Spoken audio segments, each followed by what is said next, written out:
Throughout my life, my parents favored my sister, Amanda, while I was left feeling like a shadow in my own home.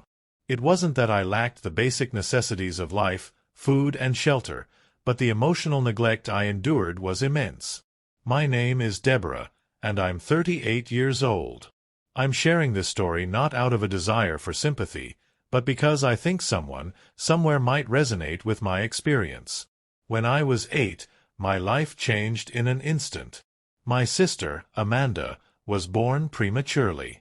I remember the urgency in the middle of the night as my father rushed to the hospital, while my Aunt Jennifer stayed with me. I didn't fully understand the gravity of the situation, but I knew something was wrong. Amanda survived, but she was frail. Our house transformed into a sort of makeshift hospital, with a strong scent of disinfectant constantly hanging in the air. If I so much as coughed, my mother's eyes were not on me but on Amanda. "Deborah, was that a cough?" she'd ask, her voice full of concern. "Pack a bag. You're staying at Grandma's," she'd continue, as if I were the one with a contagious illness. At first, my visits to Grandma's felt like adventures, but soon it became clear I was being pushed aside. Desperate for my parents' attention, I excelled academically. I brought home top grades, joined the debate team, even won a science fair, but no matter what I did, Amanda's health always took precedence. "Look, Mom, I won the science fair," I'd say, holding my trophy with pride. Her response? "That's nice, dear. Did you wash your hands? Amanda's been a little under the weather." And so, my achievements were dismissed. By the time Amanda was 7, her health had improved, and she was a thriving, healthy child. Yet my parents couldn't let go of their protective habits. Amanda, sensing the power she held, would feign vulnerability whenever she wanted attention. In high school, I had hoped to make my mark, but once again, Amanda's needs overshadowed everything.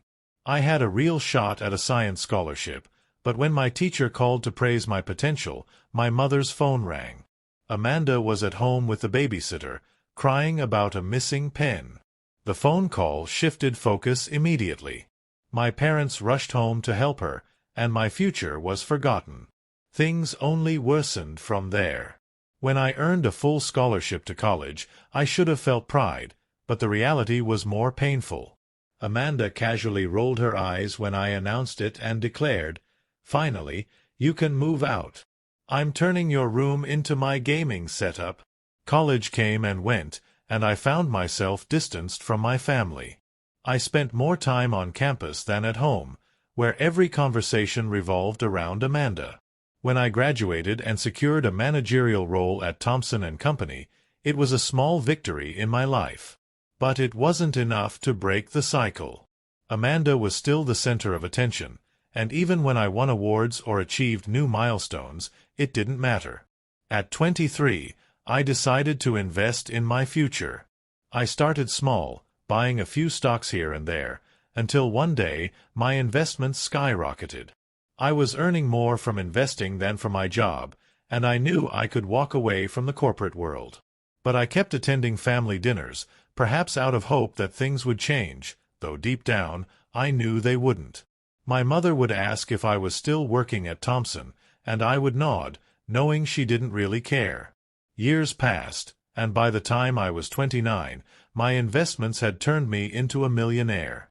I bought a beautiful apartment, debt-free, no loans, no financial ties. It was mine. Yet even with all my success, I couldn't escape the constant attention on Amanda.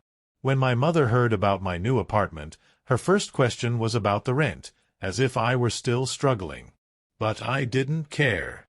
I was content in my own space, my own accomplishments. At the next family gathering, Amanda was the star once again. My parents proudly spoke about her graduation from Carleton University, while I silently seethed inside. I had spent years excelling, yet no one had ever seen me for who I was or acknowledged my achievements.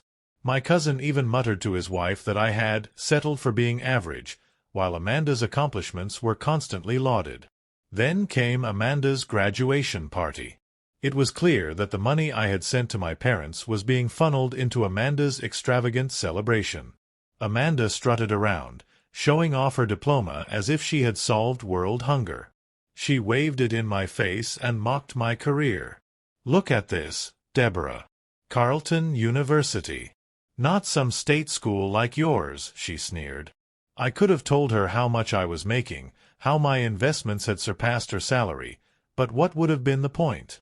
Instead, I simply walked away. Months later, Amanda was still job hunting. The companies she'd boasted about weren't knocking down her door, and her student loans were piling up. One night, my mom called, asking for more money to cover Amanda's loan payments. Despite all the years of neglect, I knew I was in a position to help. So, I agreed to raise my monthly contribution. It wasn't out of love, but obligation. And yet, I overheard my mother suggesting that part of my money should go toward Amanda's designer bag fund. The last shred of hope I had that things might change vanished in that moment. By 29, I had everything I wanted.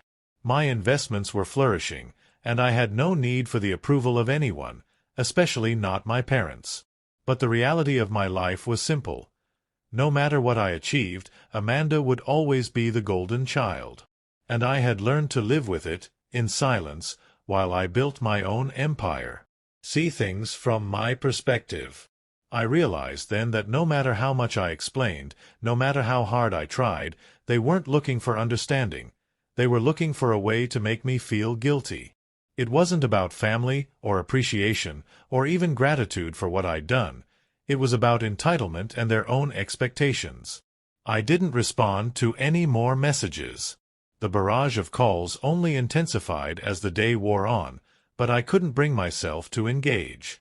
My frustration had reached its peak, and all I wanted was to escape from the toxicity they had created. I couldn't help but feel as if I had been living in a delusion all these years. The realization hit hard. I wasn't their golden child, their ideal daughter. I was just someone they thought owed them everything. I spent the rest of the evening in my apartment, the weight of everything sinking in. The laughter and warmth of my childhood home had been replaced by a sense of bitterness that now lingered in my heart.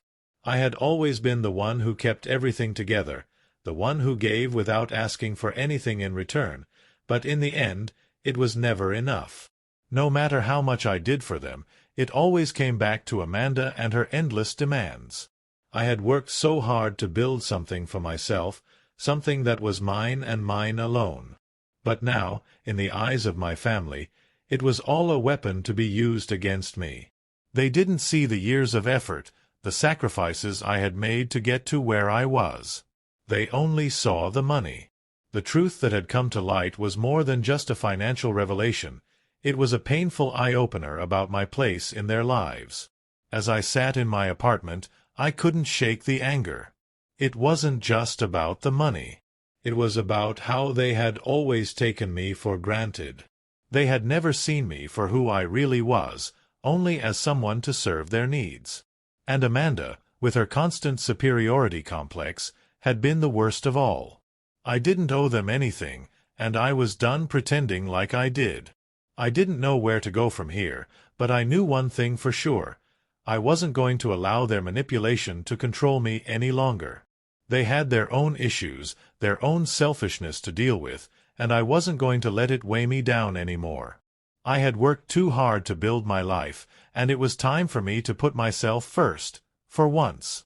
The phone buzzed again, but I ignored it. As the messages kept piling up, I felt the last vestiges of guilt slip away. I didn't owe anyone an explanation.